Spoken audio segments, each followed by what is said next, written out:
Brownian motion का next example करते हैं। Okay, galvanometer mirror.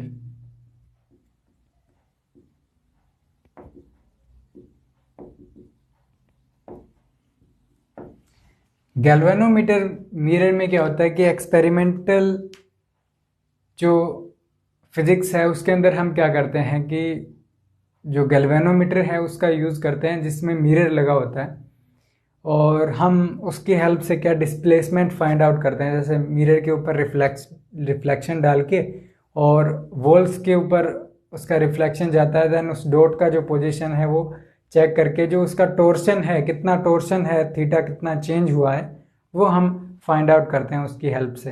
ओके, तो एक तरीके से ये जो एक्सपेरिमेंटल टूल है, for example voltage find out करने के लिए, करंट फाइंड आउट करने के लिए। ओके, सो ये गैल्वेनोमीटर एक्सपेरिमेंटल में काम में लिया जाता है।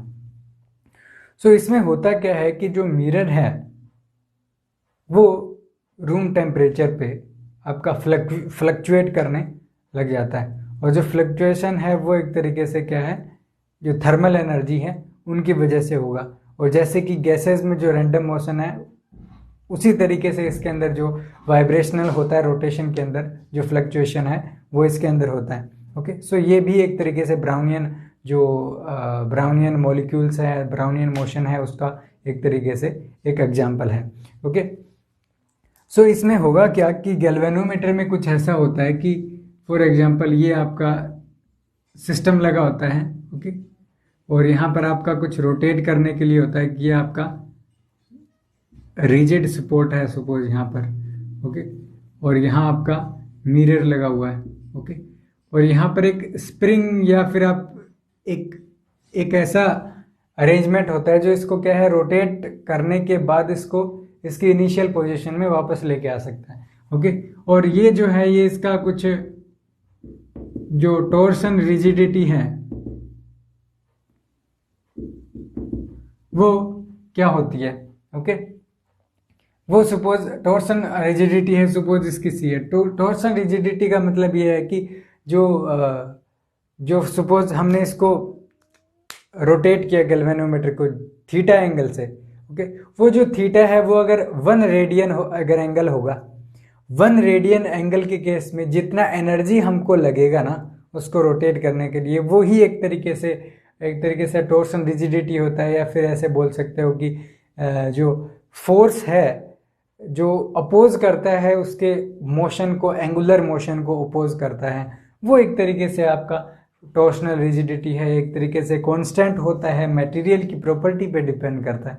ओके, सो यहां से जो एनर्जी है, टॉर्सन एनर्जी, वो इक्वल होती है 1/2 c टॉर्सन रिजिडिटी इनटू आपका जो थीटा एंगल क्या होगा।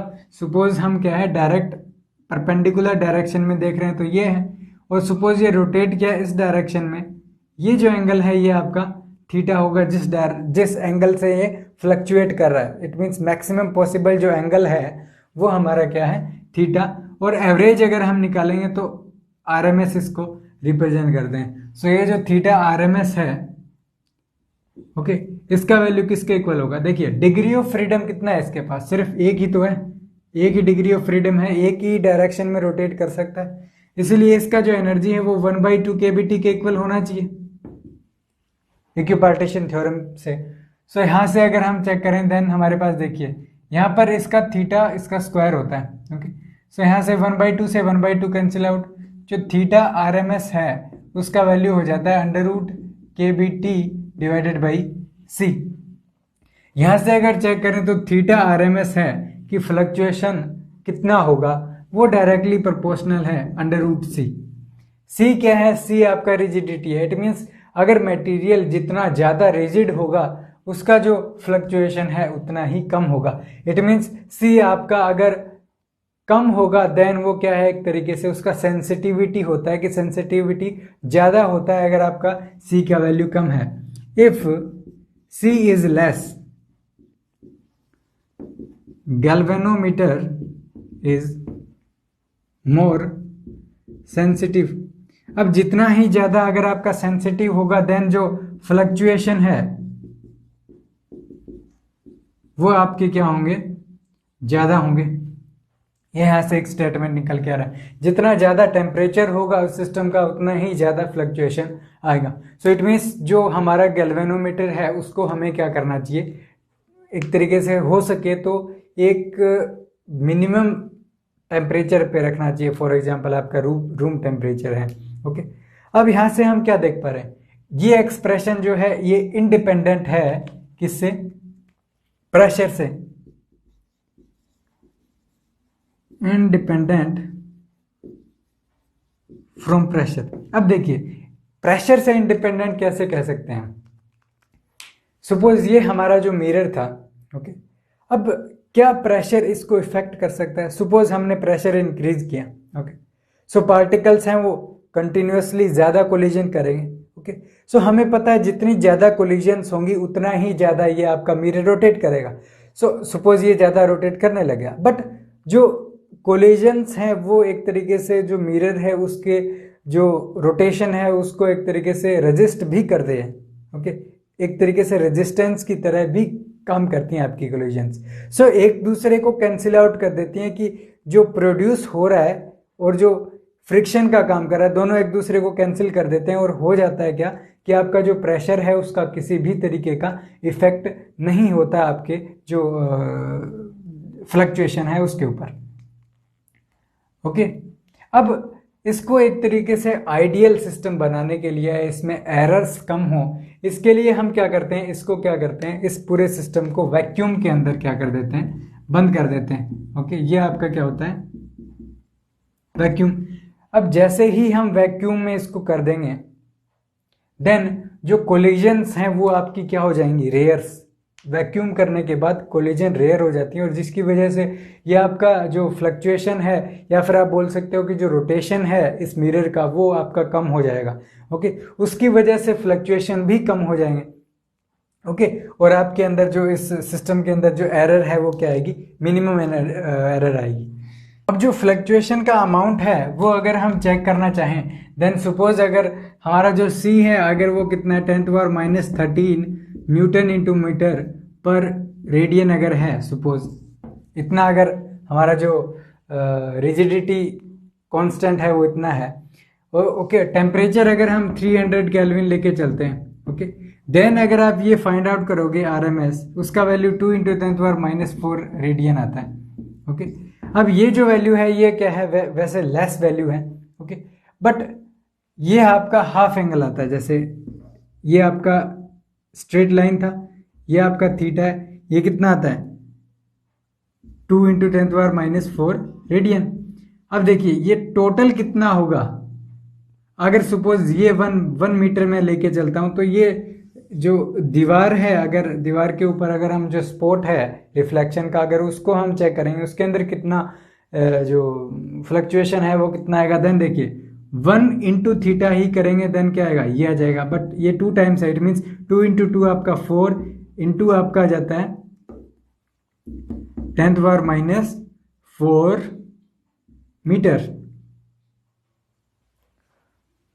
और ये आ जाता है आपका 0.4 mm। ओके, और ये एक तरीके से मेजरेबल क्वांटिटी है, 0.4 mm का वहां पर डिफरेंस आ जाता है, फ्लक्चुएशन आ जाता है। ओके, यही रीजन है कि हम क्या है इसको डायरेक्टली यहाँ से मेजर नहीं करते थीटा कितना है, या फिर ये हम नीडल लगा के भी चेक कर सकते थे, पर वो हम इसीलिए नहीं करते क्योंकि ये जो एरर है ये हमें क्या है पता नहीं लगता, यही हम फाइंड आउट करते हैं। तो क्या है एरर क्या है, प्लस माइनस करके एग्जैक्ट रिजल्ट है उसको हम चेक कर सकते हैं। ओके, सो ये आपका जो वेरिएशन है कुछ इस तरीके से वेरिएशन आएगा। ओके,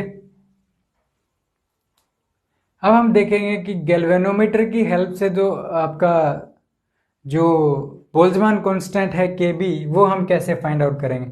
सो केपलर ने एक्सपेरिमेंट किया, उसके अंदर उन्होंने पाया कि थीटा स्क्वायर जो है आरएमएस उसका वैल्यू इतना आता है।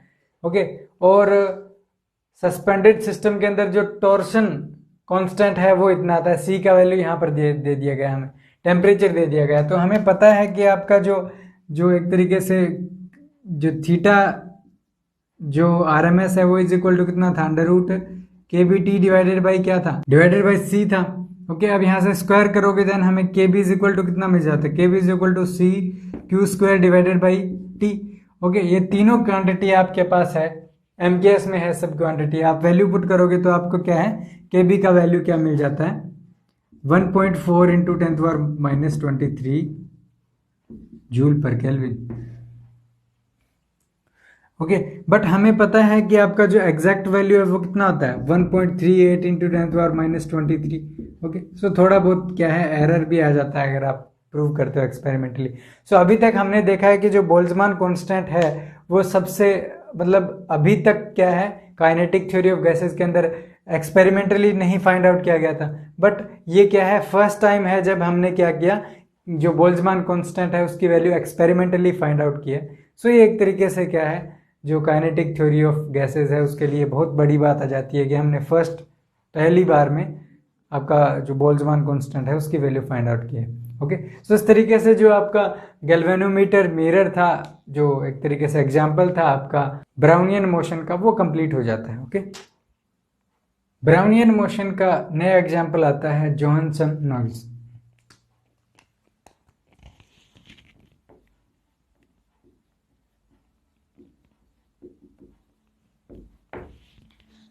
अब जोहानसन ने क्या किया कि फॉर एग्जांपल हमने क्या किसी एसी सिस्टम को कंसिडर किया। ओके, फॉर एग्जांपल हमने क्या किया, ये कुछ रेजिस्टेंस था हमारे पास, इसको हमने क्या किया, एसी कोई वोल्टेज लगा दिया। ओके, ये हमारा V डिपेंड करेगा, एक तरीके से चेंज होगा V, T अगर लिख देते हैं, ये हमारा R है। सो इसके क्रॉस क्या किया हमने, क्या किया, वोल्टेज चेक किया वोल्टमीटर से। ओके, सो हमें क्या मिला कि जो वोल्टेज के अंदर फ्लक्चुएशन मिला, कि जो वोल्टेज है वो आपका फिक्स न रह के उसका वैल्यू चेंज होता है। ओके, और ये जो वैल्यू होगा वो टेम्परेचर पे डिपेंड करेगा और कई और क्वांटिटीज होंगी जिन पे डिपेंड करेगा। ओके, सो इस तरीके का जो मेजरमेंट है, जो एक तरीके से जो एरर आता है आपका वोल्टेज मेजरमेंट में, या फिर अगर आप इसका रेजिस्टेंस मेजर करते हो सेम इसी मेथड से, अगर आपको वोल्टेज पता है, यहाँ पे करंट पता है, अगर आप करंट फाइंड आउट कर लेते हो, देन इसके अंदर आप रेजिस्टेंस फाइंड आउट करते हो, तो भी इसके अंदर क्या है, थोड़ा रेजिस्टेंस में फ्लक्चुएशन आता है। सो ये जो फ्लक्चुएशन है इसको रिलेट किया गया सेम आपके ब्राउनियन मोशन के साथ, कि जैसे ब्राउनियन मोशन में गैस पार्टिकल है या फिर जो सस्पेंडेड पार्टिकल्स हैं वो आपके रेंडमली मूव करते हैं, उसी तरीके से जो एक तरीके से बोल सकते हो कि जो काइनेटिक इफेक्ट्स है, जो टेम्परेचर के जो थर्मल इफेक्ट्स हैं, उनकी वजह से ही ये जो फ्लक्चुएशन है आपका वोल्टेज, करंट और रेजिस्टेंस के अंदर आ रहा है। ओके, सो जो जोहानसन थे उन्होंने क्या किया, क्वांटम फिजिक्स और स्टैटिस्टिक्स उन चीज़ों का यूज़ करके, और उन्होंने जो करंट वगैरह और वोल्टेज वगैरह के एक्सप्रेशन फाइंड आउट किए। सो वो जो डेरिवेशन है वो आपका क्वांटम फिजिक्स में आता है, तो यहाँ पर उस चीज़ को करना थोड़ा सही नहीं रहेगा, तो इसका डेरिवेशन हम बाद में करें क्वांटम फिजिक्स में, बट हम डायरेक्ट एक्सप्रेशन अगर लेके चलें तो वो सही रहेगा, अगर हम डायरेक्ट एक्सप्रेशन अगर यहाँ पर डायरेक्ट लिख देंगे तो।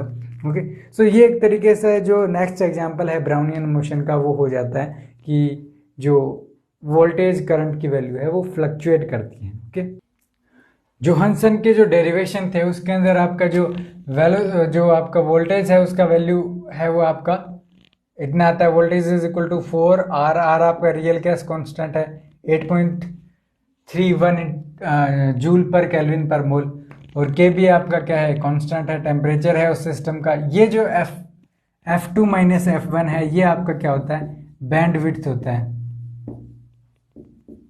बैंड विड्थ क्या होता है कि जैसे हम एसी सिस्टम में क्या है कि आपका जो कर्व बनाते हैं, ओके, सो देन उसके अंदर क्या है, जो वोल्टेज अगर यहाँ पर है हमारी, ओके, और यहाँ पर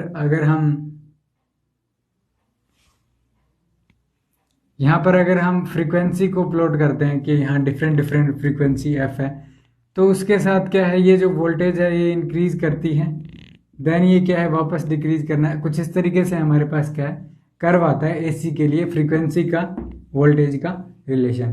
अब इसमें क्या है, ये आपकी एक पीक वेलोसिटी है v नोट। ओके, और v जो है वो आपका क्या है, v naught into some function of something like sine omega T या समथिंग ऐसे कुछ होता है। ओके।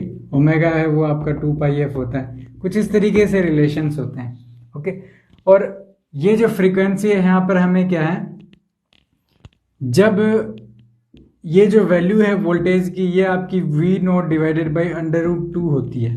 ओके, उस केस में हमारे पास दो फ्रीक्वेंसी कट करेगी इस कर्व को। फर्स्ट फ्रीक्वेंसी क्या होगी, F1 होगी, सेकंड आपकी क्या होगी, F2 होगी। इट मीन्स जो कर्व का जो विड्थ है, जब आपका voltage V not divided by √2 हो जाता है, जो विड्थ होती है वो आपकी क्या होती है, बैंड विड्थ होती है। तो F2 माइनस F1 आप करके ये बैंड विड्थ फाइंड आउट कर सकते हो। सो ये आपकी बैंड विड्थ आ जाती है उस केस में। ओके, सो VRMS आप फाइंड आउट कर सकते हो। सो जो करंट में जो फ्लक्चुएशन है वो क्या होगा, देखिए करंट में फ्लक्चुएशन का जो रूट है वो इज इक्वल टू, देखिए कितना हो जाएगा, ये आपका आई है कि कितना करंट उसमें फ्लो करेगा, ये आपका क्या है, चार्ज है, इलेक्ट्रॉन पे कितना चार्ज होता है। ओके, उसका वैल्यू है, आप लिख सकते हो 1.67 × 10⁻19 कूलम। ओके, और ये जो है ये आपका क्या है, ये टाइम कांस्टेंट है एक तरीके से। ओके, सो इस तरीके से जो फ्लक्चुएशन है आपका वोल्टेज में और करंट में, वो जॉनसन ने क्या है फाइंड आउट किया था एक्सप्रेशन, और इससे ये प्रूफ होता है कि जो जॉनसन फ्लक्चुएशन है, जॉनसन नॉइज जो है, वो भी आपका ब्राउनियन मोशन का एक बेस्ट एग्जाम्पल बन जाता है। ओके।